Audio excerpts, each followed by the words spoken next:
Ook to this jari na grang fosten kotodansi fu differenti rutu. Oteng zonde 3 augustus na ini Vipra Nasi, Bankwerkerstraat 9 Rotterdam. Mist deze unieke ervaring van cultuur, muziek en mode niet. Een kotoshow van Naomi van Koten uit Suriname. Koluku mooi prodo missie, nanga mooi prodo Aisa. Wie wint de titel? Tante Mea ode ook toe aanwezig. Helen Meinals is uw gastvrouw.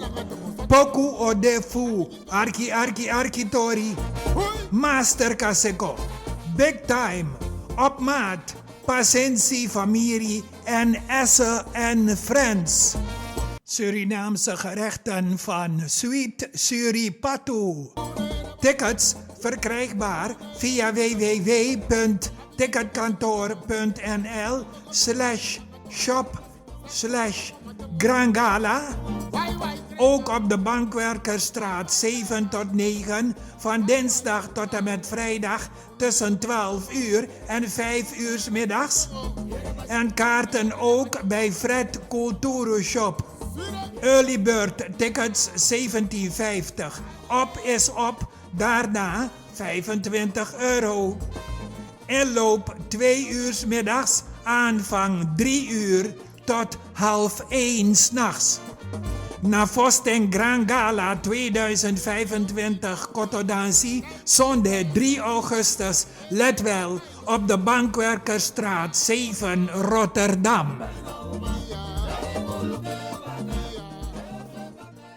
Kijkers en luisteraars van Kulturu TV, ik heet u van harte welkom. Ik ben vandaag hier met meneer Wolf, een dag na de overdraging. En meneer Wolf, say good night to the bad guy. U weer wel een tof trui. Ja, laat me eerst dit zeggen. Ik wil al mijn Surinamers feliciteren. Mevrouw Simons en meneer Rusland ook feliciteren. In verband met het ambt, president en vicepresident. Ja. En daar wil ik nog bij zeggen.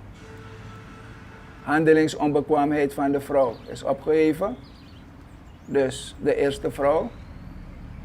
Dus een stukje historie, een stukje geschiedenis. En wat ook belangrijk is, tijdens DD Bouterse is de handelingsonbekwaamheid van de vrouw opgeheven. En de NDP draagt een vrouwelijke kandidaat voor als presidentskandidaat.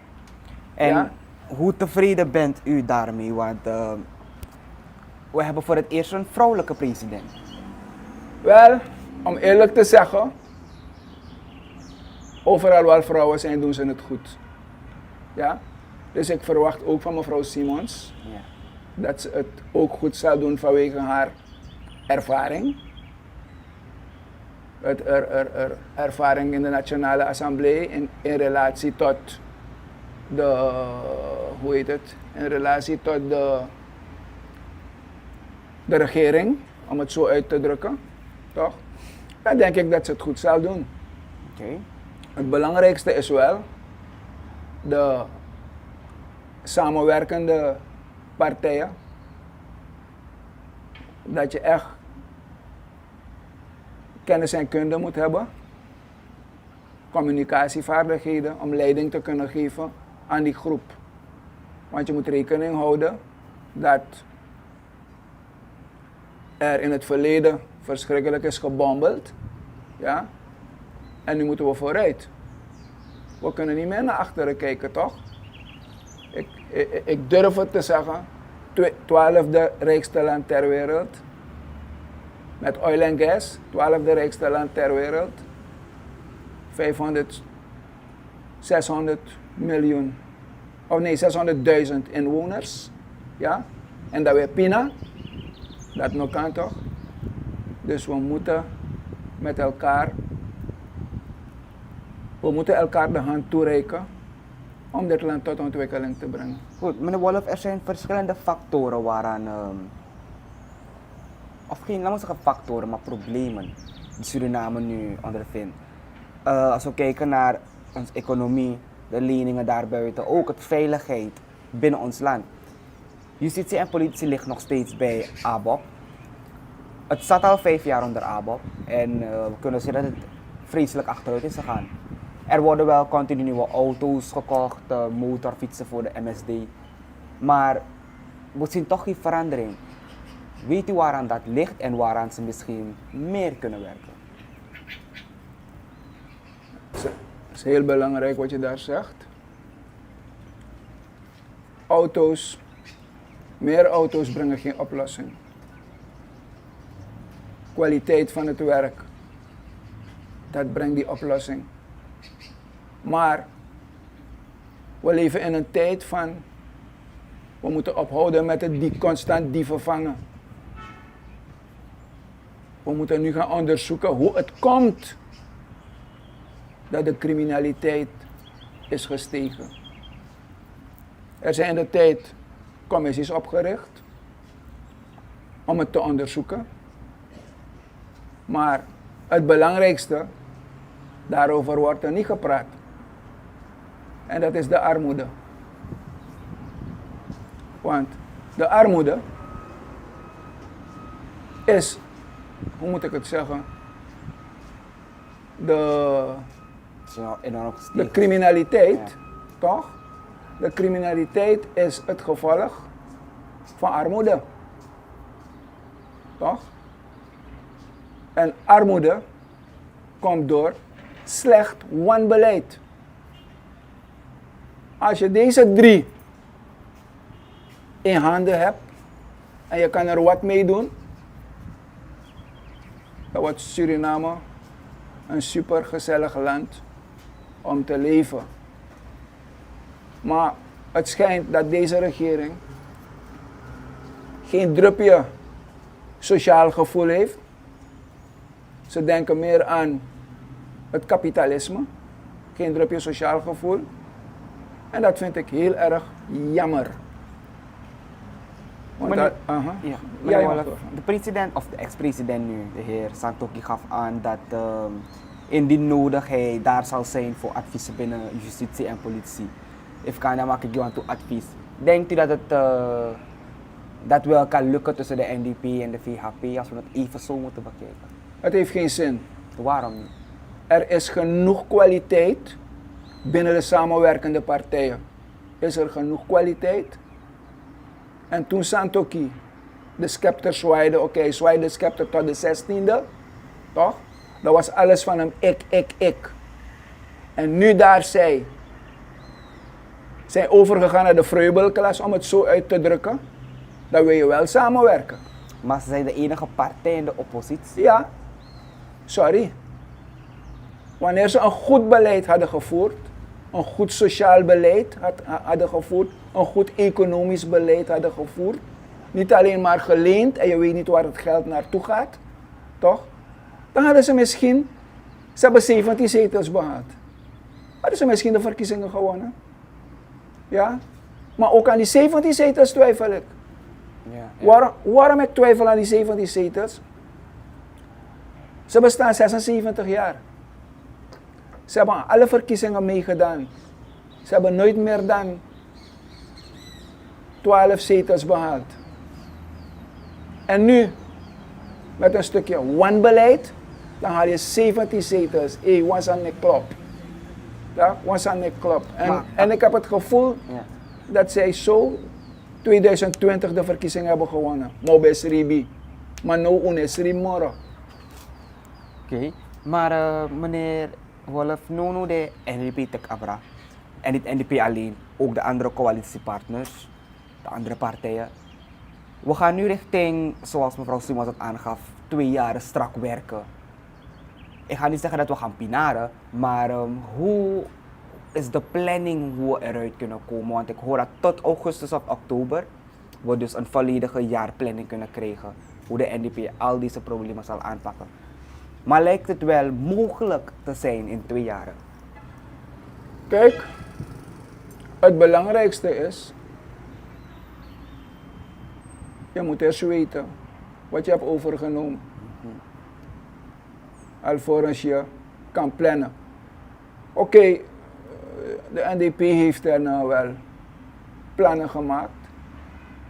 Ik ben ook eens met die plannen. Ik hoop dat zij boven water komen ermee. Dat we niet verder verzuipen. Maar ik kan je zeggen, het is niet makkelijk.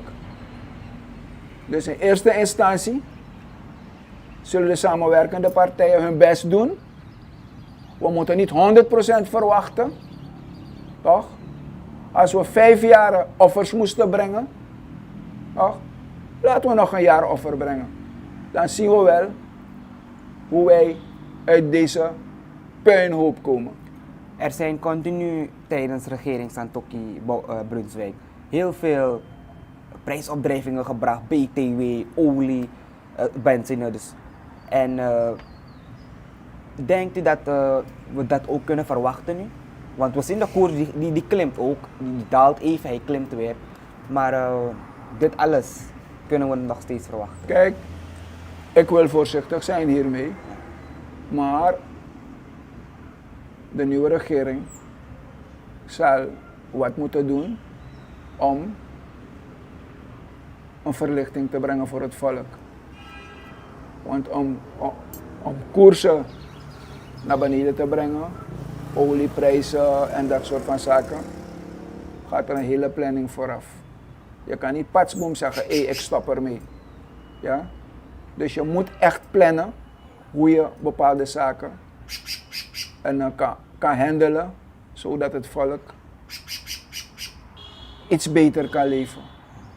In de toekomst, wanneer ik praat over de toekomst, de periode van oil en gas, als ze geen wurgcontracten hebben gesloten met die oliemaatschappijen, dan denk ik dat we iets beter zullen hebben. Maar oil en gas is eigenlijk heel ver en nu al kunnen we zien dat het niet zo goed gaat met Suriname. Als ik nu even ga naar de punt van Asiana, waar Katak Bigisma dit drape en het gaat heel slecht. Heeft u de video gezien hoe slecht het gaat? Ik zeg het je eerlijk, ik schaam me dood. Ik schaam me dood. Als je misschien beelden, misschien Bigisma don't have den biddy, me moet voeren. Ik ben ook seniorenburger, ik weet niet waar ik terecht kom. Maar wat ik daar heb gezien, zelfs een hond zou dat niet willen hebben.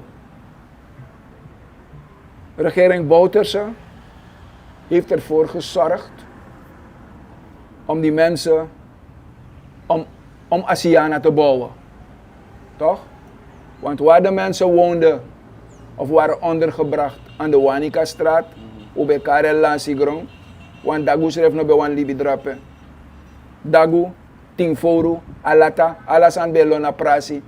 Toch? Tingforu heeft poepat op dak. Het alles heeft daar plaatsgevonden. Dus het is veranderd. Men heeft Asiana gebouwd. Het is heel mooi begonnen. Vanaf deze regering is aangetreden. Alle belangrijke instanties die de regering Bouterse heeft ingesteld, als ze niet zijn verwaarloosd, zijn ze afgeschaft of ze zijn vernietigd. Wanika ziekenhuis is ook het voorbeeld van.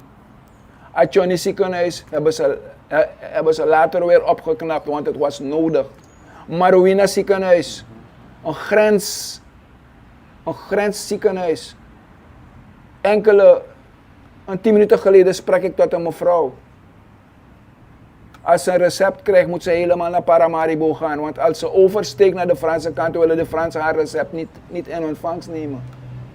Ja? Terwijl je een Marouina ziekenhuis daar hebt waar je tenminste een kleine apotheek kan hebben. Er is ook geen leven daar te zien, meneer Wolff. Ja. En het is ook verlaten, dicht, gesloten. Dus vandaar. Nee, dat is het niet. Dat is het niet. Mensen gaan weg omdat de situatie daar precair is. Maar als de situatie goed was, toch, dan waren de mensen zeker daar gebleven. Want die mensen hadden toch ook geen elektriciteit? Ja. Ze hebben nu elektriciteit gehad, hoor ik. Ja? Dus er zou leven komen in de brouwerij, zegt men. Ja? Maar als je een ziekenhuis hebt dat niet functioneert, medicamenten of materiaal wordt uit het ziekenhuis weggehaald en gebracht naar Nikeri, alsof de mensen in Nikeri, de patiënten in Nikeri, belangrijker zijn dan de mensen van Albina. No man, is een bloody shame. Echt waar. Meneer Wolff, aangezien gisteren mevrouw Jenny Simons is beëdigd tot president, VP hebben wij Gregory Rusland van de NPS. Hoe vindt u de positie, of niet, laat me zeggen de ministeries, de verdeling? Want de heer Brunswijk was een beetje ontevreden.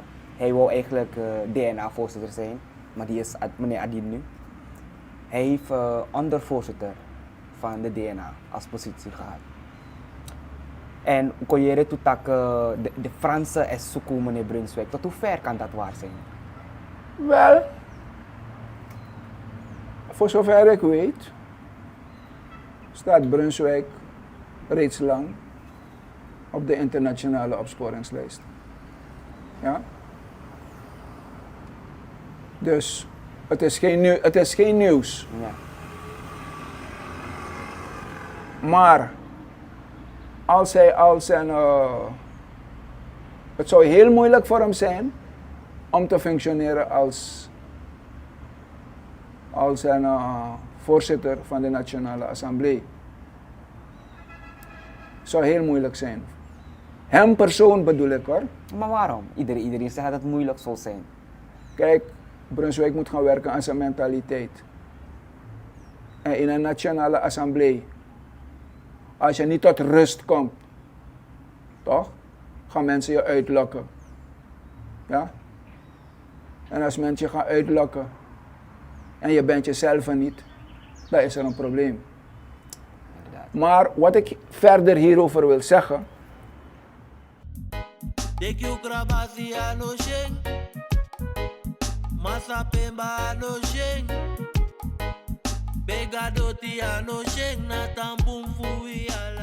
Hij klaagt over hij is de tweede grote partij binnen die samenwerking. Maar in die vorige samenwerking had de VAP één president, de Nationale Assemblée zat bij ABOP en de vicepresident zat bij ABOP. Ja? Wilde hij dat weer hebben? Ik denk het niet. Maar dat heeft eigenlijk gemaakt voor een heel jugu-jugu, want dan hoorde je dat hij wil stoppen met de samenwerking. Ja, of kijk. hij had getekend onder voorbehoud. Ja. Wanneer er afspraken reeds gemaakt zijn,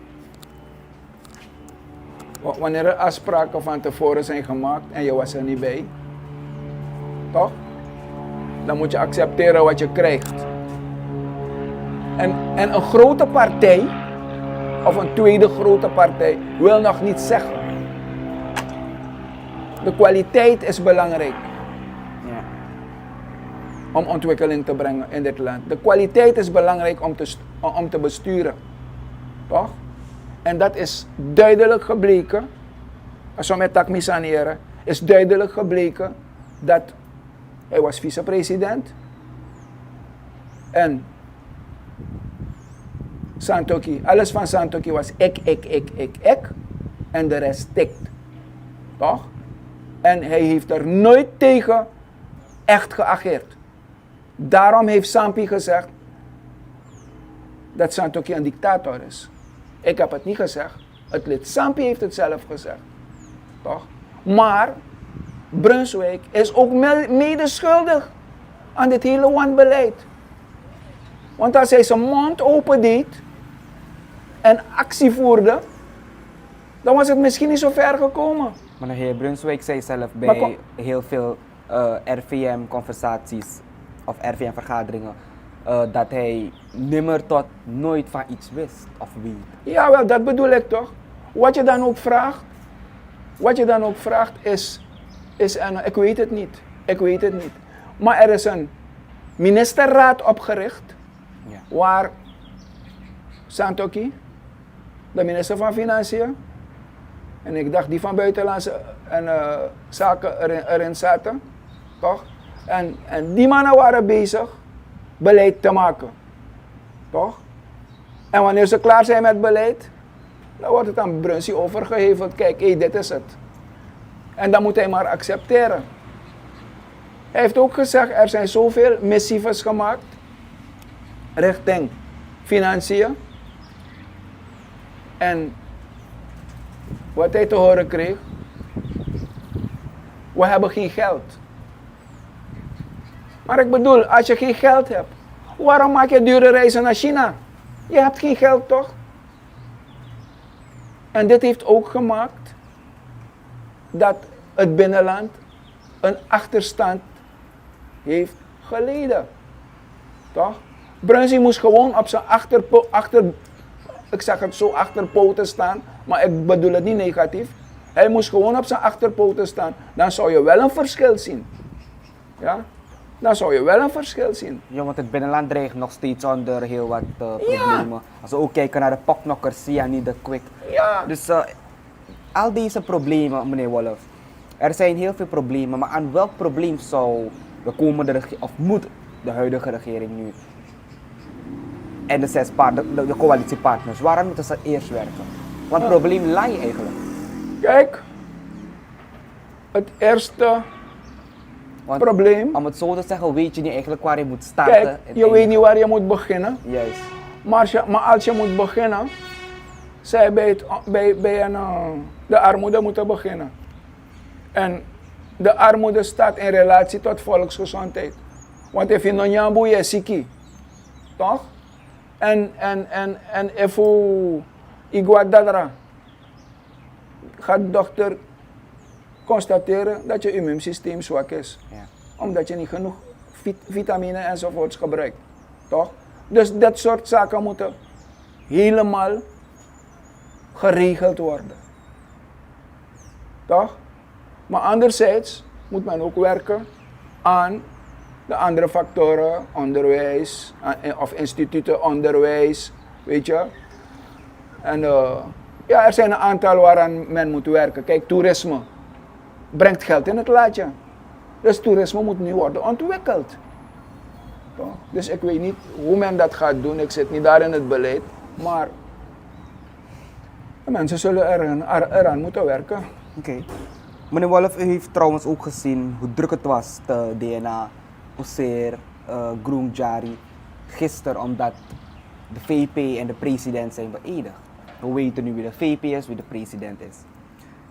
Er waren veel mensen die daar blij waren, de man Prisiri, gedanst, oké. Maar hoe hoopt dat Prisiri die stang en dat het niet verandert?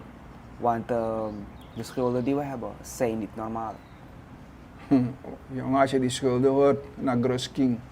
Maar ik denk dat men veel met het volk op een eerlijke, correcte manier moet communiceren. Maar dat is het, er is geen sprake van transparantie. Ja, dus men moet communiceren met het volk, zodat het volk begrijpt, een eerlijke communicatie, zodat het volk begrijpt in welke rommel we terecht zijn gekomen. Begrijp je? En dat moet kunnen. Dan begrijpt het volk het ook, want het volk weet ook van wat ze hebben ervaren. Toch? Het enige wat het volk moet weten is, we komen niet 1, 2, 3 eruit. Want op dit moment weten wij niet hoe diep de staatskas zit. Dat weten we niet. Wanneer die overdracht zal plaatsvinden, dan zal je zien. Want als je nu hoort, schulden worden afgelost nu. Miljoenen schulden worden afgelost. Projecten die op dit moment niet nodig waren, worden geïnitieerd. En zo kunnen we doorgaan. Toch? Dus, we zullen met van alles bezig zijn. En wanneer de tijd is aangebroken, kijk, dit zijn onze projecten, we hebben geen geld meer. Toch? Dus, eigenlijk zal er een wet moeten komen. Deze regering zal moeten komen met een wet. Via de Nationale Assemblée. Dat een paar maanden voor de verkiezing geen enkel contract meer gesloten moet worden. Ja? geen enkel contact meer gesloten moet worden. Kijk, ik zag laatst een aantal mensen staan in de rij. Voor werk. Bij een grond, hoe heet dat ding? GBW? Grond, nee. Openbaar groen. Openbaar gewoon, ja. 100 mensen hebben daar een baan gevonden. Maar dat was ook... Ik neem de mensen niet kwalijk, ja. maar hou rekening wat je achterlaat voor de komende regering. Want dat was toen, ook het geval op openbare werken. ja, want toen op het ministerie van Openbare Werken dit had plaatsgevonden, heeft Riyad ze naar huis gestuurd. Ja, dat was onder de leiding van de heer Chotkan. Ja, Ja. Riyad heeft ze naar huis gestuurd. Dus ik weet niet hoe men dit gaat oplossen. Het zijn mensen die een broodje willen verdienen, toch? Maar we moeten het goed en managen Oké. om geen problemen Ja. te krijgen.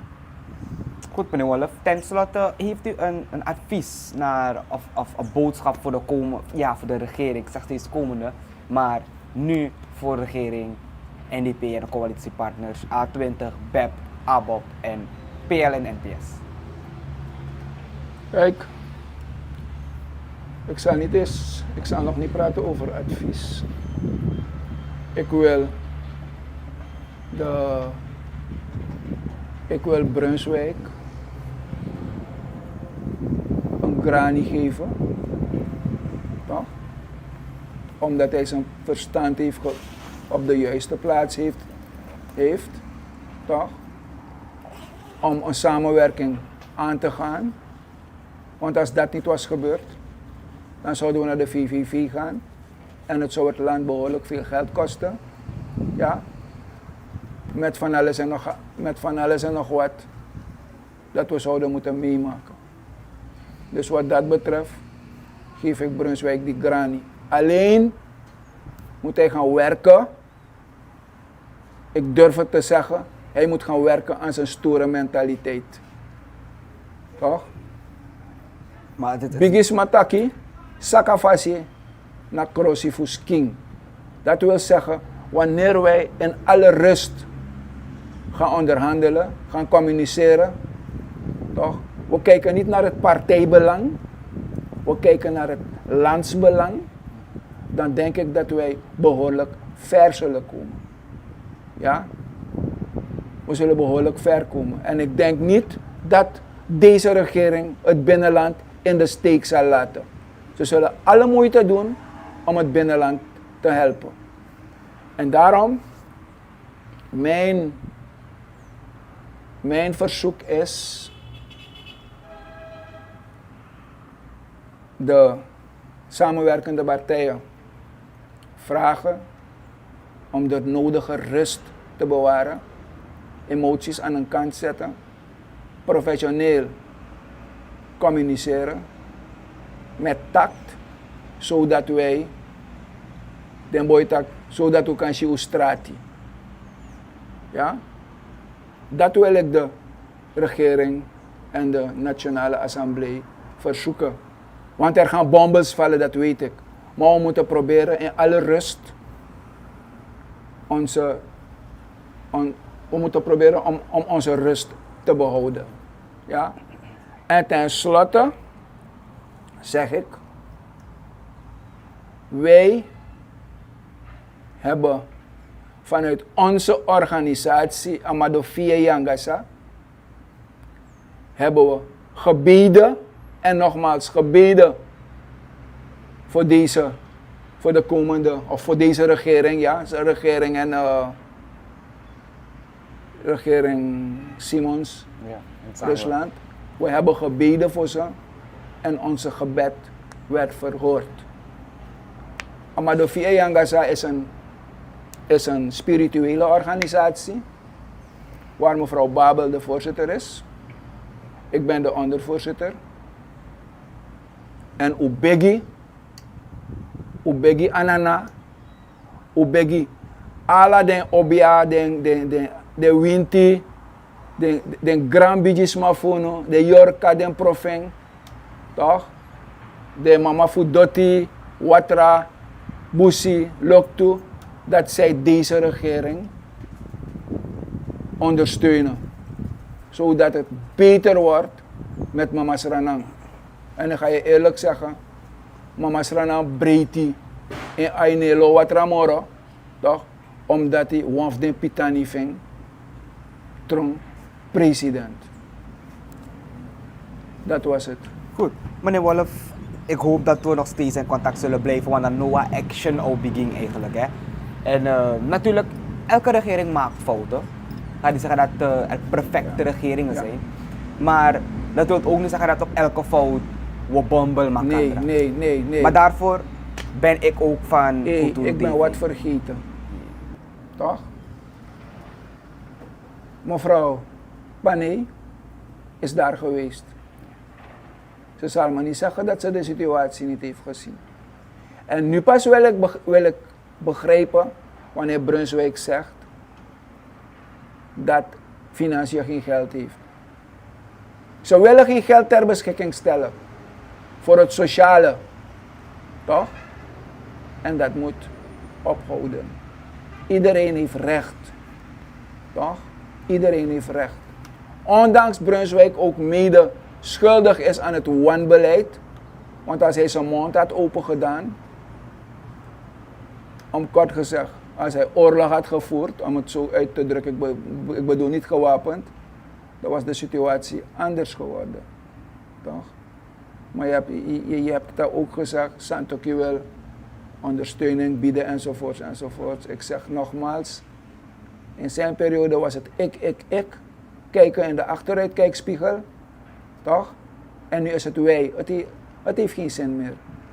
We hebben onze kwaliteiten in huis en dan gaan we met onze kwaliteiten verder. Aboom. Goed, meneer Wolf, dankjewel. Ik ben Krishna Lakpat van Kulturo TV, vandaag met meneer Wolf. En ik dank u voor het kijken.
Vaderland, Suriname is mijn vaderland, yeah. Vaderland, Suriname is mijn vaderland. Suriname is een heilig land, maar we doen wat we onheilig staan. Zorgen moet je doen, niet maken. Zorg is persoonlijk. Onze jongste patiënten krijgen daarom bij de huisartsenspoedpost ook een persoonlijke behandeling. Onze artsen zijn zeer bekwaam in het opvangen en behandelen van uw kind. Huisartsenspoedpost Suriname. Uw zorg is onze zorg.